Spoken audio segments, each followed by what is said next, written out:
Hey everyone, welcome back to Platinum Gaming. Today we're kicking off a weekly series about personal growth and reflection. This is something a little different from my usual content, but it's close to my heart. While Gran Turismo 7 runs in the background, I want to talk about a concept that's been helping me a lot in my own growth journey. Also, please forgive my driving. I had to lie down after a long day. Anyway, this series is part of documenting my journey, not just my gaming journey, but my life journey. At the end of the day, that's one of the main drivers behind this channel.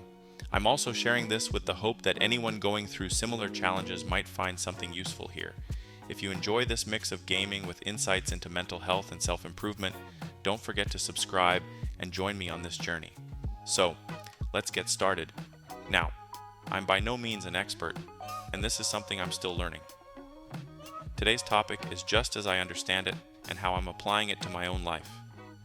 This week, we're diving into something called part psychology. You might be wondering what that means. Think of it as a way to understand the different parts of ourselves, each with its own voice and role in our lives. It's like learning about the mental drivers behind our actions, and it's helped me become more aware of how I've navigated life. More specifically, it's the idea that within each of us, there are different parts or inner voices that influence our thoughts and actions. These aren't literal voices, but rather different aspects of our personality that developed over time, often in response to specific experiences, especially difficult ones. Each part has a purpose. Some parts might have developed to protect us from pain, disappointment, or even embarrassment. For example, you might have a part that steps in to keep you from taking risks, or another that's quick to criticize, trying to keep you safe by keeping you cautious. These parts mean well. They were created to help us get through tough moments. The transformative part of this is when you start to recognize and understand these parts. Rather than just reacting to them, you begin to see them as parts of you that served a purpose at one time. By understanding them, you can start to make conscious choices rather than letting these parts run the show. It's like building a more peaceful, cooperative relationship within yourself, which can really lead to a sense of inner calm and control. Therapy was something I had been meaning to start for about 2 years. For one reason or another, whether I was too busy, didn't have the money, or even just the ego hit of admitting I needed help, it took me that long to finally go. I'm just glad I did. In one of my sessions, my therapist introduced me to part psychology and how it relates to what's known as the true self.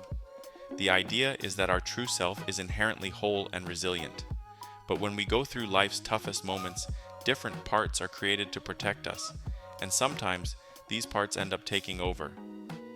To reconnect with our true selves, we actually need to acknowledge and engage with these parts.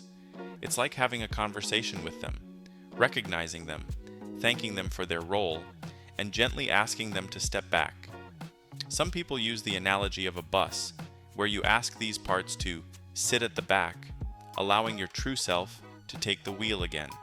By doing this, you can honor the parts that have helped you survive, but also reclaim control and approach life in a more balanced way. My own experience with this is tied to some tough years in middle school. I used to be a lanky, shy kid with an accent, funny clothes, uncut hair, and I didn't really know anybody. All of that made me an easy target, and it was even more amplified by the instability and lack of safety I felt at home. People tried to bully me, and I noticed that I developed anger issues as a way to defend myself. I learned to escalate my anger quickly because it was the only way I could feel prepared to stand up for myself. For instance, certain kids would try to bully me, and when I pushed back, they'd threaten to hurt me. Other kids would constantly tell me I'd get jumped or worse, and I believed it, even though it might sound silly now. But back then, those bullies had the numbers, and I was always looking over my shoulder. I also hadn't been around kids who acted like they had nothing to lose, or who got into fights often. It made their threats feel very real to me. This part of me that could get angry at a moment's notice felt like a protector, a part of me that would defend myself at any cost. Going into the locker room or just walking around, that part made me feel safe. Even though those years are behind me, that part never really went away. To this day, I still feel somewhat paranoid, always kind of primed for a fight. I'm grateful I've never been an aggressor. Thankfully, this part has always been about defense.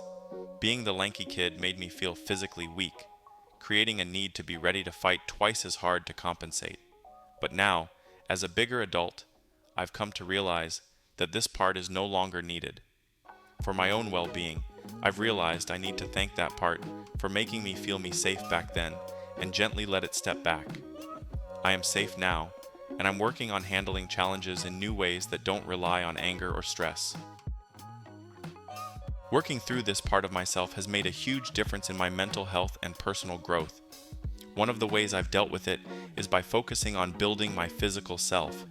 I realize that while the world can be a dangerous place, being primed and paranoid all the time isn't the healthiest approach, especially since most people don't go around causing harm. So instead of staying in that heightened state, I've started working out regularly and will start martial arts classes in the future. This shift has helped a lot because it allows me to turn off that angry, defensive part.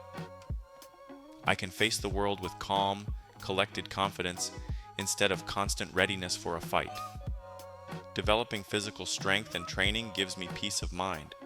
I know I can protect myself if I need to, but I can approach situations with a more balanced and resilient mindset. So, if you're dealing with your own challenges, I encourage you to try exploring your own parts. This process has really helped me find more calm and self-awareness, and it could make a difference for you too. Feel free to share your thoughts or any questions in the comments. I'd love to hear from you. Thank you so much for taking the time to watch my video. It really means a lot to me. I'm dedicated to improving the quality of each video as we continue this journey together. As part of this weekly series, I like to look back and share some highlights from the week. Outside of gaming, I had an amazing weekend with my family. We watched football, enjoyed a fantastic Persian dinner, and snacked on some delicious Mexican treats my lovely aunt sent over. Plus, I made great progress on a few big work projects, which was a relief. In gaming, my favorite moment was completing the K-Car challenge on Gran Turismo. I snagged the podium at the very last second after 10 intense laps. I'll leave you with a clip of that moment. If you're interested in more gaming content mixed with insights on mental health and personal growth, don't forget to subscribe. Thanks again for watching, and I'll see you in the next one.